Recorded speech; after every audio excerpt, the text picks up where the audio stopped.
Hello again. Glad two of our travelers made it back.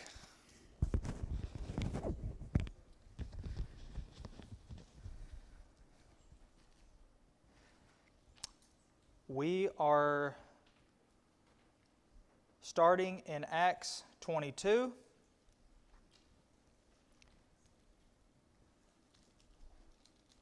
That's pretty much where we left off, or is exactly where we left off last week in verse 22 or 21. That was the last verse we looked at. Well, I don't remember what's...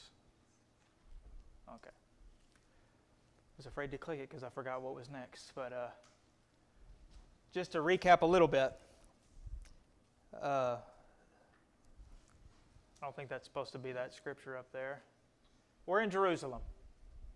Just ignore the words at the top. Paul finally made it back to Jerusalem. He delivered the gift to the Christians there. He went to the temple, or he met with the church at Jerusalem to tell them about the journey or his mission. And they suggested that he go to the temple to partake in this purification ritual because of mounting pressure and antagonism against him on the part of the Jews. So he did that. Apparently it lasted about 7 days, because the text says that after that seventh day, or after the 7 days were almost completed, the Jews from Asia came around and stirred up the city against Paul. So everywhere Paul goes, the Jews are stirring up people against him. So ultimately, he was arrested. The Roman tribune, Claudius Lysias, came, arrests Paul officially, escorts him to the Tower of Antonia. And when they get there, Paul wants to speak to the mob, and he gives them permission to do that. And they listened to him up until he said, I have been called to go to the Gentiles. And really, he had three purposes of his speech. First was to tell them that he had been raised as a Jew, the most strict of the Jews, by one of the most notable Jewish rabbis in the most notable Jewish city. And to reveal to them, or remind them maybe, about how he had persecuted Christians, even to the death, he says.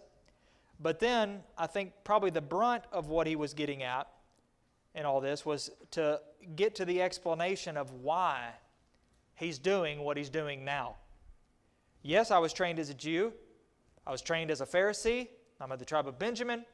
I was trained up by Gamaliel in the city of Jerusalem. I persecuted the church heavier than anybody that you know. And here's why I've switched sides, essentially. Which also includes why I've been preaching the gospel all around. And ultimately, that would include him telling them that Jesus of Nazareth is alive and well.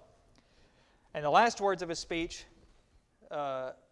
were Jesus' words, "Go, for I'm sending you far away to the Gentiles."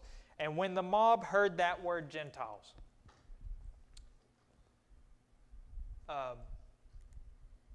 they went berserk. Said he's not fit to live.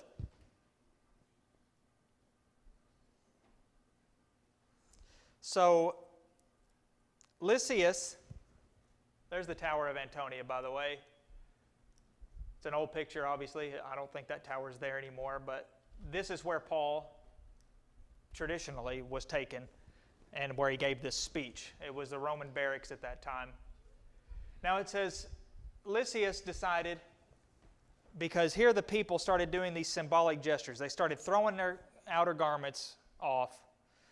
They were throwing dirt in the air, and they were really getting out of hand. So Lysias thought, I'll tell you what, I'm going to give Paul a nice beating. Maybe they'll be satisfied. Maybe the truth will come out. Maybe that'll be enough. So he was taken into the fortress and beaten. Or was about to be. They tied him up, or tied him down, I guess. And as they were about to start lashing, Paul says, "Is it lawful for you to beat a Roman citizen or flog a Roman citizen with no trial, and thus one that has not been found guilty of any crime?" He knew the answer to that. But the key word in this was Roman citizen. Because basically what he is saying is, I'm a Roman citizen. And look at how you've got me set up here, and you're about to beat me. And that's illegal. So when he heard this, he was terrified. And he went and told Claudius Lysias, the superior ranking official, he said, "What are you about to do?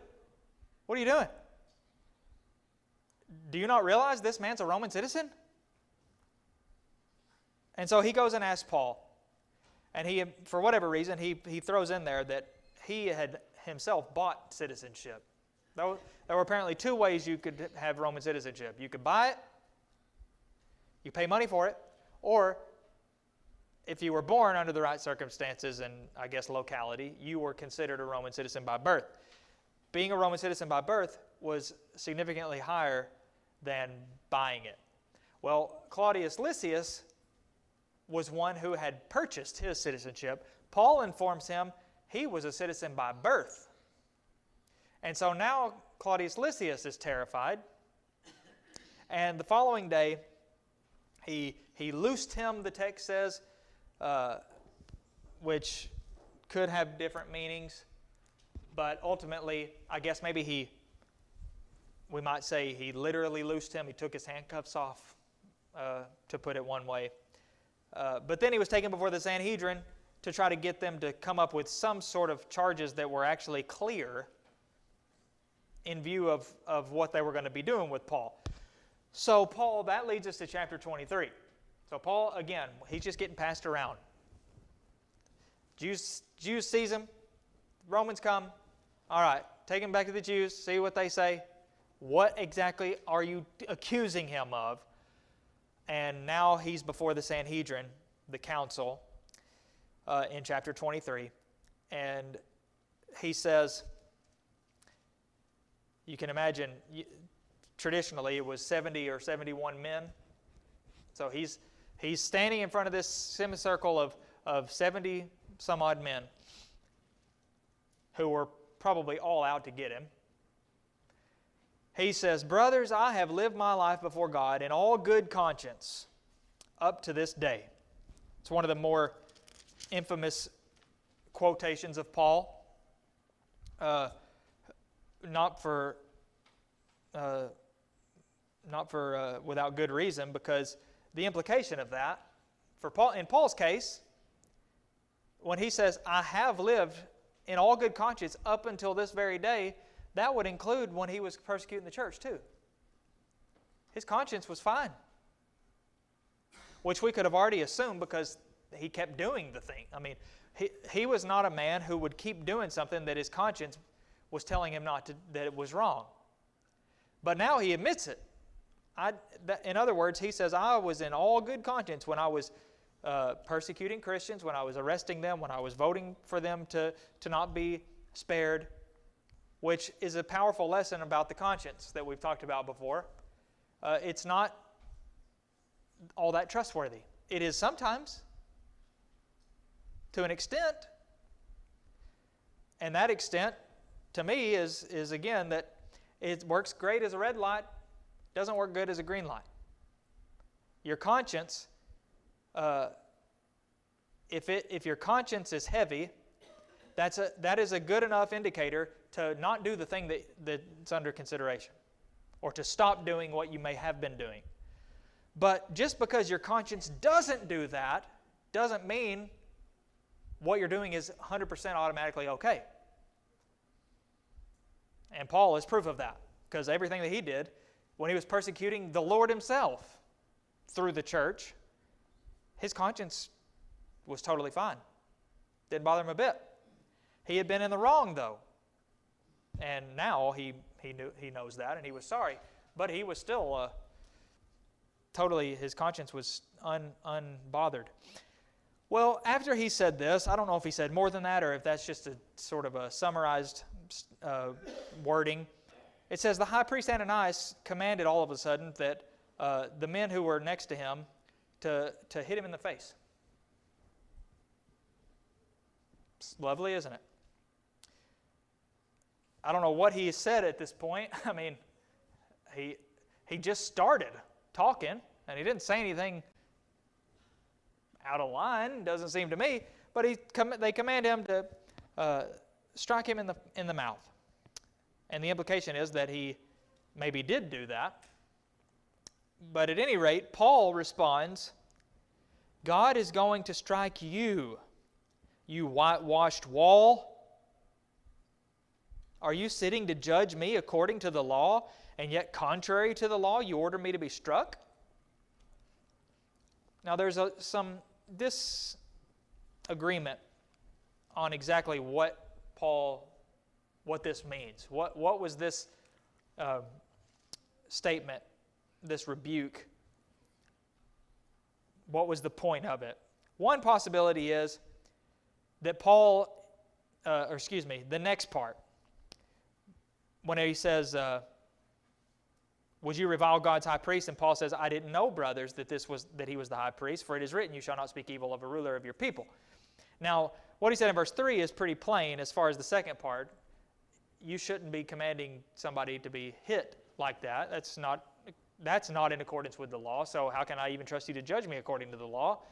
Well, it's verse 5 that I meant to say is disagreed upon by some. One possibility is that he is more or less apologizing for saying what he said. Now, I will admit, the language of Paul's words doesn't leave a whole lot of room for any other explanation. He says it pretty explicitly, I did not know that he was the high priest. Now that's the hardest part, the most difficult part, because there's very little confusion about those words. He seems to be plainly saying, I was not aware that the man who gave the command was the high priest. However, there's another possibility that Paul was not suggesting that he didn't realize that Ananias was the high priest, but that he personally refused to acknowledge him as the high priest. Now, it is possible. It doesn't seem nearly as satisfactory as the other, but there is some argument for that lends a little bit of support. Mainly, the fact that Jesus had told them, the apostles, that was before he was an apostle, mind you, but he's still one of the Lord's apostles. So we assume that it applies to him, that they would be given guidance by the Holy Spirit in exactly these kinds of circumstances. So Jesus said, don't worry about what you're going to say, because it'll be given to you in that hour when you're dragged before councils and so on and so forth. So if that statement also applied to Paul, and there's good reason to believe that it did, then that does, I guess, make it a little bit more, it doesn't make it any more clear what exactly he meant. Yes? Okay. Paul was a Jew of Jews. He's already told us that. Now, the high priests were always supposed to be clothed differently than other people. But in parallel to what the gospel teaches, he's basically telling us if he were a high priest of God, he would know the law and act accordingly. Paul knew the law. Obviously, the high priest should have and just ignored it, and I think that's the point he's making. He's definitely making that point in verse 3, that you're supposed to be judging me according to the law, and yet you're commanding things that are contrary to the law. the issue is, or the question is, revolves around what Paul meant when he said, I did not know that he was the high priest. And I can't, again, even with what Jesus said about when you stand before councils and such, those words are about as clear as they can be. But anyway, it doesn't make any difference. It's just as far as we want to understand what exactly Paul was saying. But what happens next is, and again, he says, for it is written, you shall not speak evil of a ruler of your people. I don't see any indication that Paul was making some subtle implication that I know he's not a real high priest.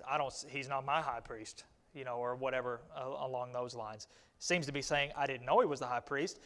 And if I had, I wouldn't have said what I said, because the law says, you shall not speak evil of a ruler of your people. So it seems pretty clear to me, but some reject that Paul was doing that, and rather seeing this as some sort of inspired rebuke of the high priest's character, which, again, it's not totally impossible, but it doesn't seem nearly as clear as the other. So, here's Paul's ingenious ability to read an audience. He notices, verse 6, that part of the council here were Pharisees. And some of them were Sadducees.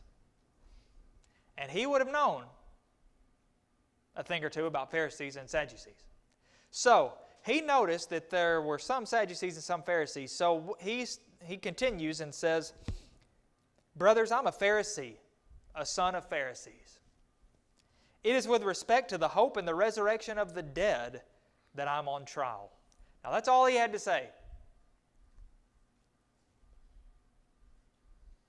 And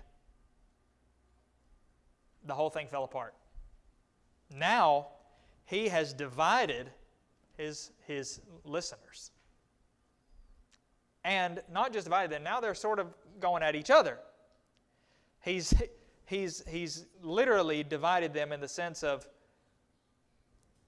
not only did he bring up the resurrection of the dead, which is a divisive issue to them, but he pointed himself out as having been raised a Pharisee. And it says, verse 8, that the Sadducees, or explains, again, Sadducees say there is no resurrection, there's no angels, there's no spirit, but the Pharisees believed in all those things. In that case, Pharisees were right. May not have been right about much, they were right about that. A great clamor arose, and some of the scribes of the Pharisees' party stood up and contended sharply. We find nothing wrong in this man. What if a spirit or an angel spoke to him? Now, I submit that this is not, it's not like this knocks sense into them and all of a sudden they're thinking clearly. This is just typical partisanship. He said he was a Pharisee. Now all of a sudden, we don't see anything wrong in this man.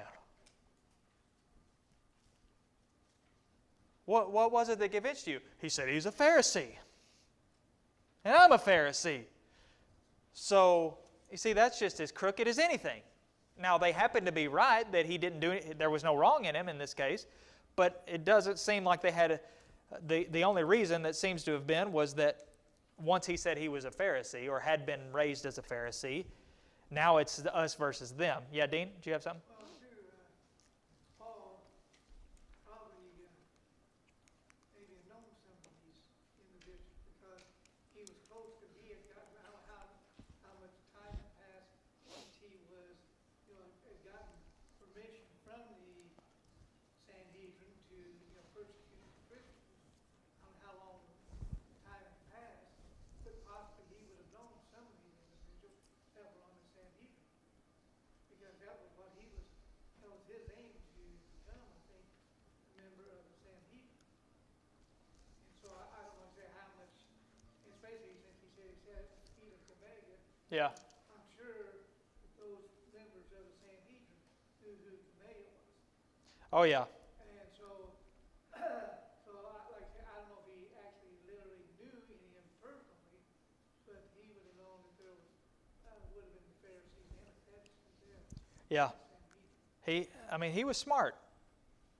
And he used the devices that were available to him to help himself. He understood that God would deliver him, or did deliver him, from all these trials, but he also played a pretty big part in some of those deliverances, including this one. Including, when he's about to be beaten by the Roman soldiers. He says, he brings up his citizenship to do what he can to help himself. Now he's doing it again, and now they're all fighting with each other, arguing, and he just kind of gets to, it's like he's not even there anymore, because they're going at each other. And it says that it got so violent that now the chief captain again is having to take him again by force and go away, back to the barracks. So now he's at the barracks again, at the Tower of Antonia, and it says that the Lord came to him and told him, stood by him, the text says, "Take courage, for as you have testified to the facts about me in Jerusalem, so you must testify also in Rome." Now Paul knows, at the very least, he's going to Rome. Doesn't know when, doesn't know how, but Jesus said, you're going to Rome. And therefore, Paul doesn't have to worry about his life being taken, at least until he gets to Rome. Because, once he gets to Rome, then he can be worried again about, all right, I've made it to Rome, and now I've preached the gospel in Rome, so I could die at any second now. He had a very rare privilege of, at least between this day, this night, and when he comes to Rome to preach, that he would not be dying in that time period, because the Lord said so. So there was some comfort in that. Stood by him and tells him. And like I mentioned last week, all of these events so far in chapter 21, or second half of chapter 21, from the moment he is taken by the Jews at the temple, all of this is God working that ultimately leads to him coming to Rome, just like he wanted to, and just like the Lord now says that he's going to. So, it says in verse 12 then, when it was day, the Jews made a plot and bound themselves by an oath neither to eat nor drink till they had killed Paul. 40 different men, more than 40 men, joined in this conspiracy. We will not eat or drink until we've killed Paul. They bound themselves, strictly bound themselves by an oath. Sometimes we talk about swearing oaths and how, at the very least, it's just kind of silly, not necessary, and sometimes you get yourselves in a lot of trouble. Well, they didn't swear anything too outrageous as far as I might, like, if I don't kill Paul before the sun goes down, I'm going to sacrifice my firstborn child or something stupid like that. But, and that, that was similar to some oaths that were made in the Old Testament. But they at least, it's still silly, and I bet they regretted it after a few days. We will not taste food until we've killed Paul. Well, if they held themselves to their own oath, they probably died before Paul did, because they weren't going to be killing Paul anytime soon. But I bet they didn't hold to it. But they did make more efforts to try to make it happen. So they said to the chief priests and the elders, we've made this oath. Now go along with the council and give notice to the tribune to bring him down to you, as though you were going to determine his case more exactly. And we got a plan. You bring him down. We're going to pretend like we're going to examine him and figure all this out like Lysias wanted to begin with. But instead, we're going to be lying in wait to kill him. So he's going to be being brought down, but we're going to ambush him and kill him. Lying in wait is what that word means in verse 16. An act of concealment for surprise attack. Other than Acts 25:3, this is the only time it's in the New Testament, that particular word. But God, the Lord's already told him, he's going to be going to Rome. God can override whatever man has in store. Now, providentially, speaking of God's activity, a certain young man comes into the picture. It's Paul's nephew. Now, this is extremely important, or at least interesting, because it's the only time in the entire New Testament that any blood relative of Paul is mentioned. And in fact, the text actually mentions two relatives in this case, because he is referred to not by the word nephew that we would use, but as Paul's sister's son. So we learn for the first time here that Paul had a sister. We could assume he had a sister, I guess. Wouldn't mean anything if we just assumed it. But now we learn he did have a sister, and that his sister had a son. And now here he pops up. And in this context, it's pretty clear that this nephew of Paul's was a Jew. He was not a Christian. Otherwise, it's really hard to explain or understand how in the world he overheard this plot of the Jews and then told it secretly. He clearly was still a Jew, which would imply that his mother was also still clearly a Jew, which would imply that would mean that the only two relatives of Paul ever mentioned in the Scriptures were never converted to Christ. And that may imply that none of his other family was converted. But we could assume, and I think rightly so, that Paul would have tried to convert them. They probably would have been among the first. If you remember, it wasn't too long after his own conversion that he was forced to go back to Tarsus. I can't imagine what he would have done there if he hadn't at least tried to convert his family while he was there. But the only indication that we have is that he was unsuccessful. And how much more powerful does that make Paul's example in general, that knowing that his family would have been the absolute worst of his enemies in that circumstance? They would have viewed him as enemies, as their enemy, and as the worst of the worst, ashamed of them, disowned, and worse. So, just that one little mention that Paul's nephew, in this case. However, he still helps Paul. He hears about this. And he goes in and he tells Paul. And Paul tells one of the centurions there, take this young man to the captain because he's got something to tell him. Yeah, Dean? This young man, why was he there? How was he? I said that he was, his brother was Paul's sister, so she was married. She would have been married to one of the men that was of the Sanhedrin. I don't know, why would, his nephew been there? That's kind of, Yeah. whether or not that, God had a part in it, but why would he have been there in the first place? Yeah, maybe he was a servant, being trained up, sort of like Paul had been trained up in that same kind of area. We don't know, but we do know that, or at least we can suspect, God's had something to do with this. And just because Paul's nephew overheard doesn't mean Paul's nephew's going to do something about it. But he did do something about it. He went to Paul.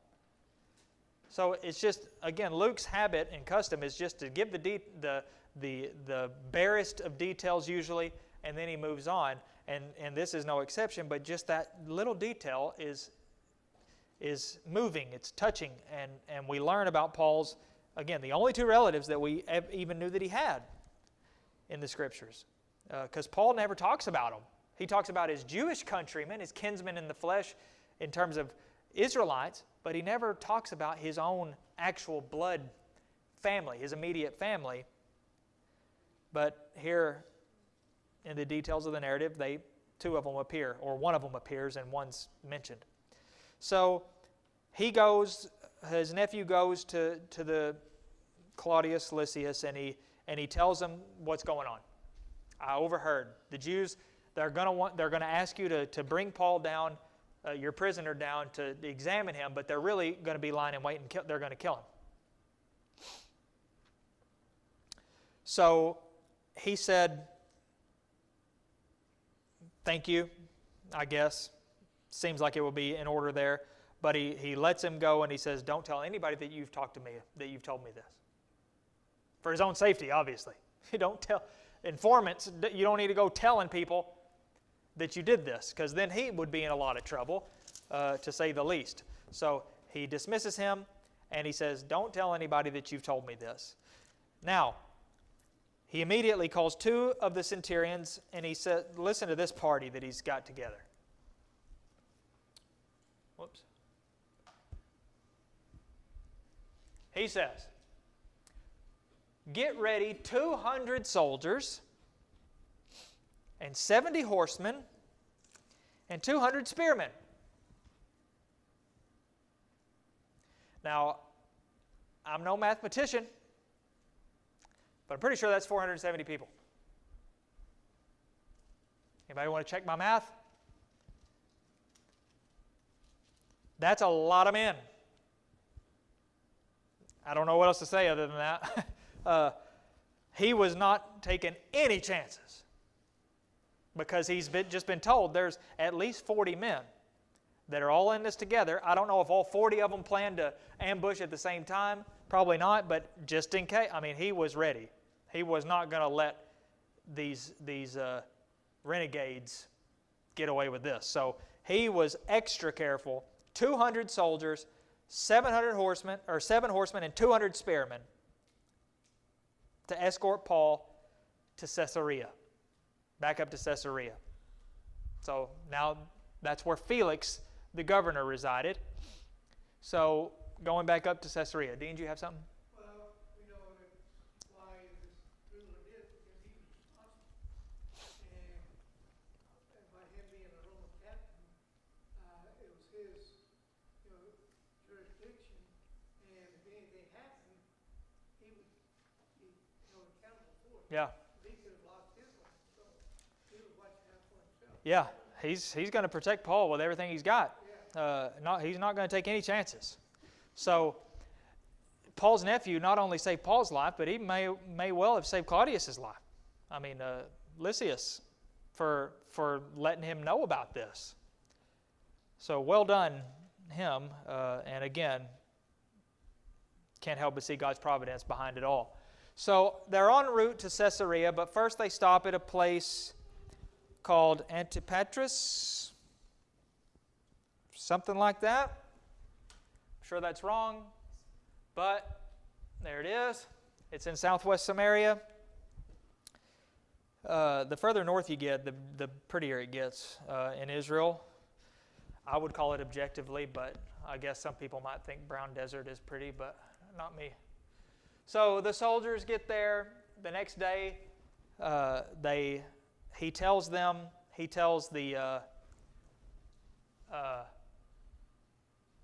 spearmen and what does it say?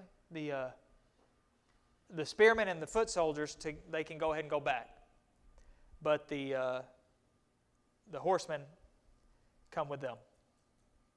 Keep coming with us. So I guess he felt a little safe. Then they finally make their way, and they arrive at Caesarea. Now we've been here before in our study here. Same Caesarea as before. Very popular place. It's apparently one of the most visited places in the whole Mediterranean area. Most visited by travelers, tourists. They come to Caesarea. They deliver a letter with Paul. And Felix is the governor in charge. Now, Felix was a character. He was married to a woman named Drusilla, whom he had stolen from her husband at the time, seduced her away from her husband. Lovely. He was unscrupulous.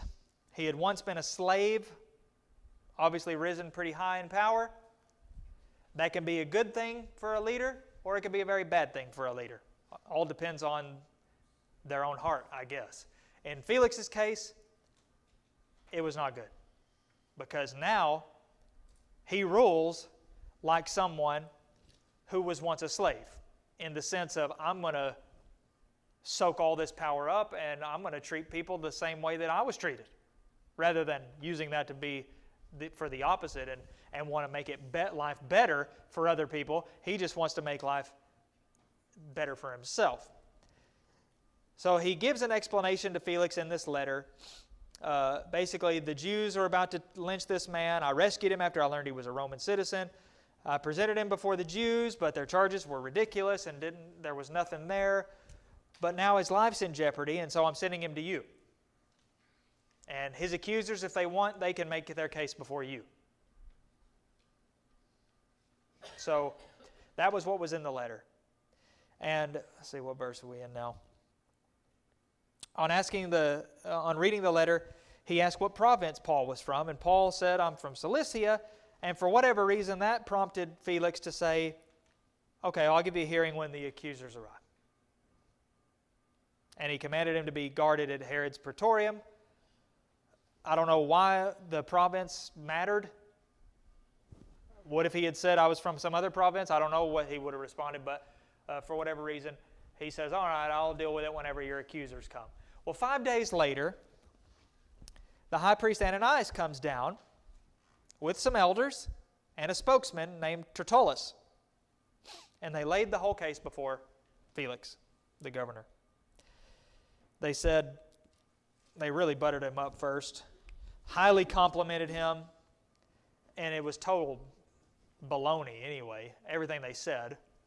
And he would later show just how baloney it was, because he was going to really lay into the Jews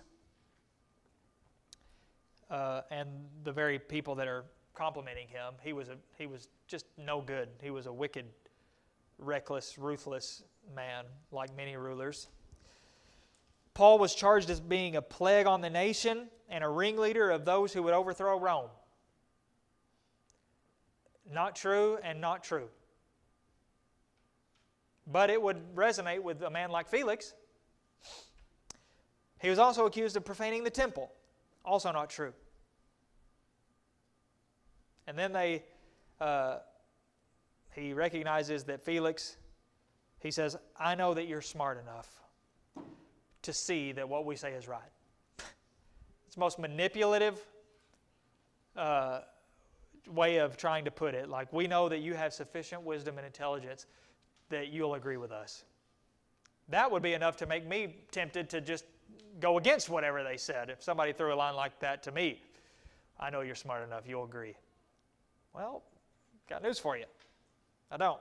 But anyway, not a very wise way to do it, just because to me, it seems like it just takes away from the legitimacy. Instead of adding to it, they're like, here's what we're charging him with, and we know that you're going to see that he's guilty of all these things.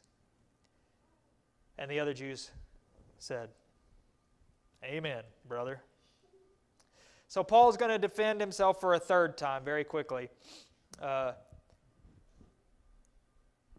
in verses 10 through 21. He says, knowing that for many years you have been a judge over this nation, I cheerfully make my defense.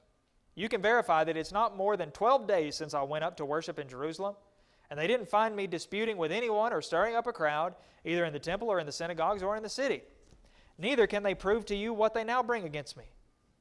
But this I confess to you, that according to the way, which they call a sect, I worship the God of our fathers, believing everything laid down by the law and written in the prophets, having a hope in God, which these men themselves accept, that there will be a resurrection of both the just and the unjust. So I always take pains to have a clear conscience toward both God and man. Now after several years, I came to bring alms to my nation and to present offerings. While I was doing this, they found me purified in the temple, without any crowd or tumult. But some Jews from Asia, they ought to be here before you and to make an accusation should they have anything against me. Or else let these men themselves say what wrongdoing they found when I stood before the council. Other than this one thing, that I cried out while standing among them, it is with respect to the resurrection of the dead that I'm on trial before you this day. So he basically, very well defends himself. He says, here's what really happened.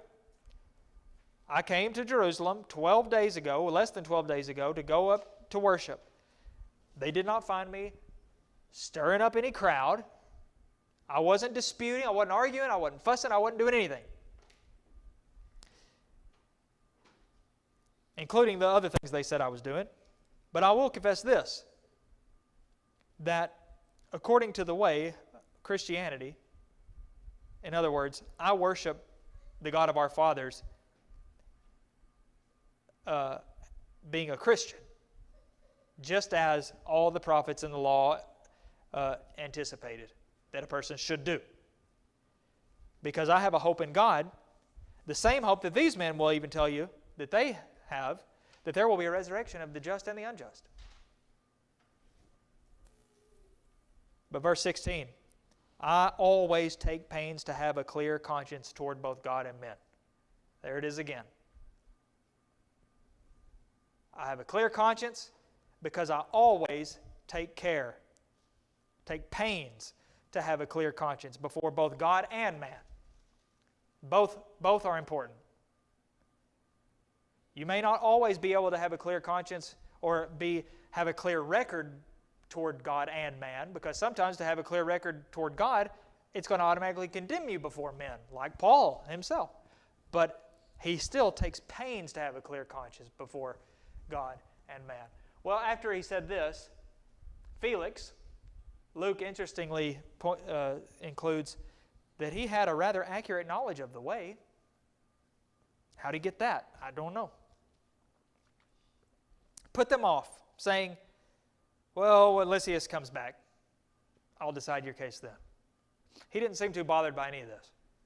I'll see to your case whenever your accusers arrive. Well, here's the accusers. I'll see to your case whenever I'm going to get Lysias back down here. Then we'll deal with it. And in the meantime, he said, keep Paul in custody, but give him plenty of freedom. He's to have, freedom of movement to an extent. He is to have nobody prevented from coming to see him and to his needs. That may seem generous, which it was, for sure, but it's also just smart, because if they let his friends come in to see to his needs, then they don't have to worry about his needs. So it was a good thing. He could have said keep him in custody and, locked up in a cell, period. Nobody's to see him. So he did give him at least that much. But Paul, we know Paul enough by now to know that if he is able to have people come to see him, he's going to be working.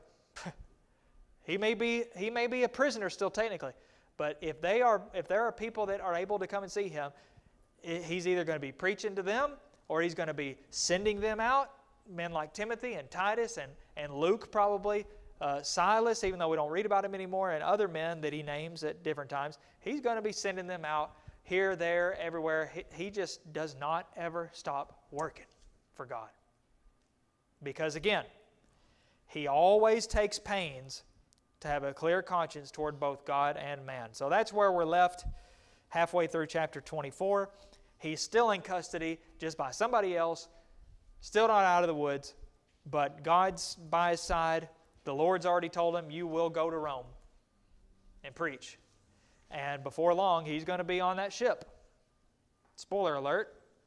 I'm sure you already knew that. But the best example that we can take from Paul in this particular text is always take pains to have a clear conscience before God and men. Not just always take pains to do the right thing, but to know you're doing the right thing. And sometimes to know you're doing the right thing requires knowing what is the right thing, studying God's Word, making sure that this thing, I may have been telling myself that this thing is right or okay, but come to find out, I've learned a better way. I've gained more understanding, and I realize, you know what, that's probably not. I shouldn't do that anymore. I'm going to do this instead. I'm going to do it another way. That's all part of taking pains to have a clear conscience before God and men.